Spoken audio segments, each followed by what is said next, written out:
Welcome back for day 19. Because 19 is really long. So we're gonna do 19, then 20, and at that point I'll be on today's, so I might as well just do all 3.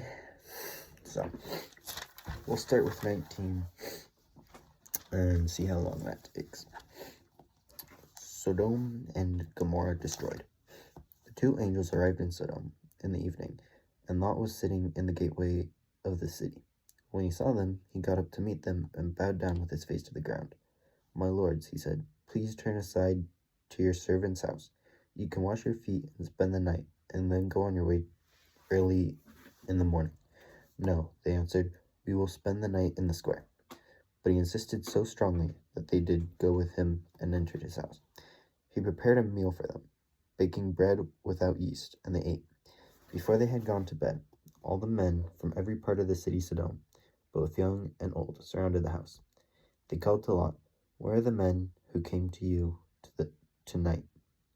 Bring them out to us so we can have sex with them."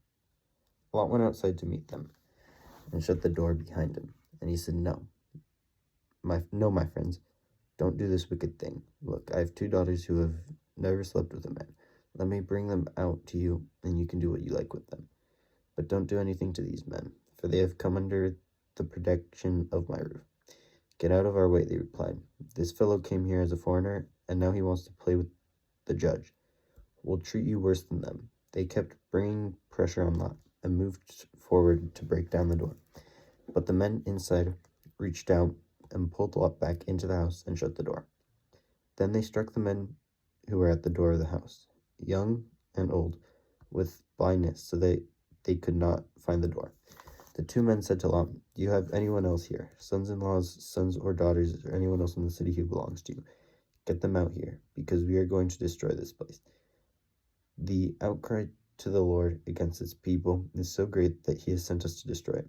So Lot went out and spoke to his sons-in-law, who were pledged to marry his daughters.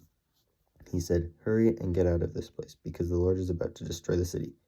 But his sons-in-law thought he was joking. With the coming of dawn, the angels urged Lot, saying, "Hurry, take your wife and your 2 daughters who are here, or you will be swept away when the city is punished." When he hesitated, the men grasped his hand and the hand of his wife and of his daughters, and led them safely out of the city, for the Lord was merciful to them.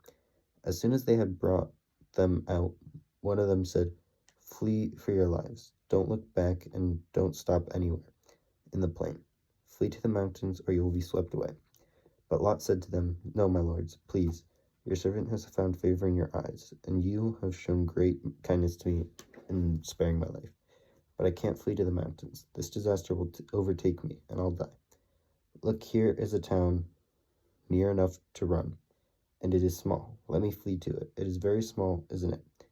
Then my life will be spared." He said to them, "Very well, I will grant this request too. I will not overthrow the town you speak of, but flee there quickly, because I cannot do anything until you reach it."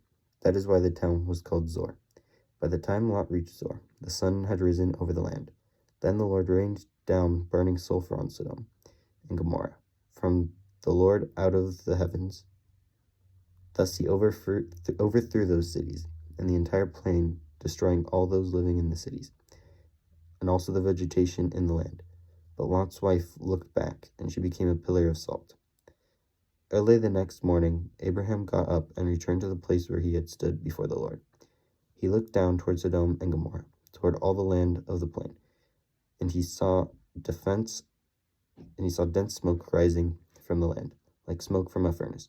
So when God destroyed the cities of the plain, he remembered Abraham, and he brought Lot out of the catastrophe that overthrew the cities where Lot had lived. Lot and his daughters.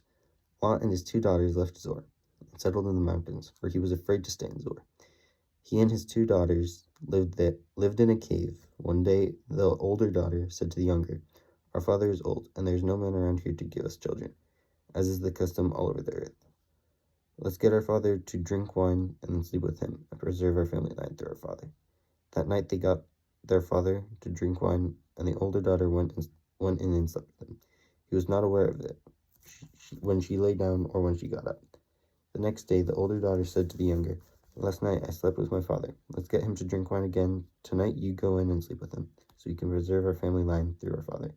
So they got their father to drink wine that night also, and the younger daughter went in and slept with him. Again, he was not aware of it when she lay down or when she got up. So both of Lot's daughters became pregnant by their father.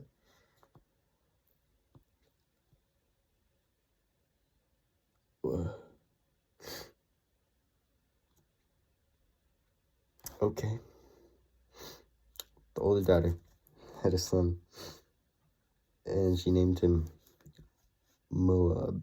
He's the father of the Moabites today. The younger daughter also had a son, and she named him Ben-Ami. He is the father of the Ammonites of today. Bro. Genesis kind of crazy for real, bro. Well, that's day 19.